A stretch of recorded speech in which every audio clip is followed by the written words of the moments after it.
তুমি যাও, পরিচিত কোনো ডাকে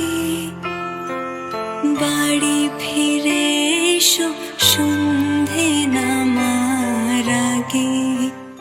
কি আমায় দেখে হাসি পাচ্ছে? আমি আপনাদের প্রতিচ্ছবি, চারিদিক থেকে আষ্টে পৃষ্ঠে আটকে গেছি। এই যে এত দায়িত্ব, এত কর্তব্য, এগুলো পালন করতে করতে আমি হাঁপিয়ে উঠেছি।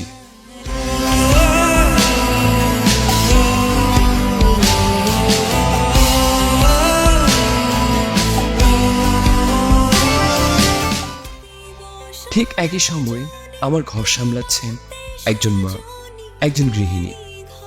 তার জীবন কাটে ঘরের সকল দায়িত্ব পালন করে। তারপর পুজো একটু আমার সাথে ঘুরবে বলে অপেক্ষায় থাকে।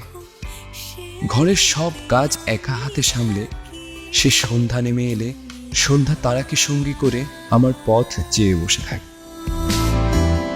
যে শুধু তোমারই থাকে, বাড়ি ফিরে এসো সন্ধে নামার আগে।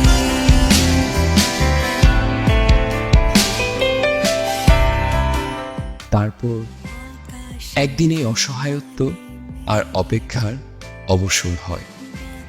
বাড়ি ফিরে আসি আমরা, কিন্তু ততদিনে আমাদের জীবনের আর কতটুকুই বা বাকি থাকে? নাকি চলে আসে আমাদের জীবনের বিজয়া দশমী?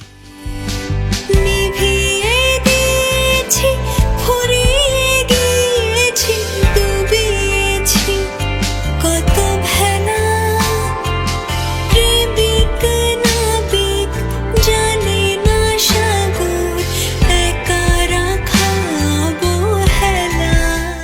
সফলতার পিছনে ছুটে সকল দায়িত্ব, কর্তব্য সবকিছু পালন করতে গিয়ে আমরা হারিয়ে ফেলছি আমাদের জীবন এবং পরিবারের সুন্দর মুহূর্তগুলো।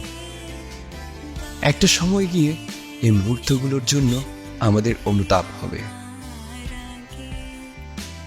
আমাদের মনে হবে যদি আরেকটু আগে বাড়ি ফিরতে পারতাম, তাহলে এই পরিবারটার সাথে আমার জীবনটা কি সুন্দরভাবে উপভোগ করতে পারতাম। তাই সময় থাকতে নিজের পরিবার এবং জীবনকে উপভোগ করো। অসহায়ত্ব আর অপেক্ষার মাঝে যেন হারিয়ে না যায় এই সুন্দর মুহূর্তগুলো। আমরা সকলেই যেন বাড়ি ফিরে আসি সন্ধে নামার আগে।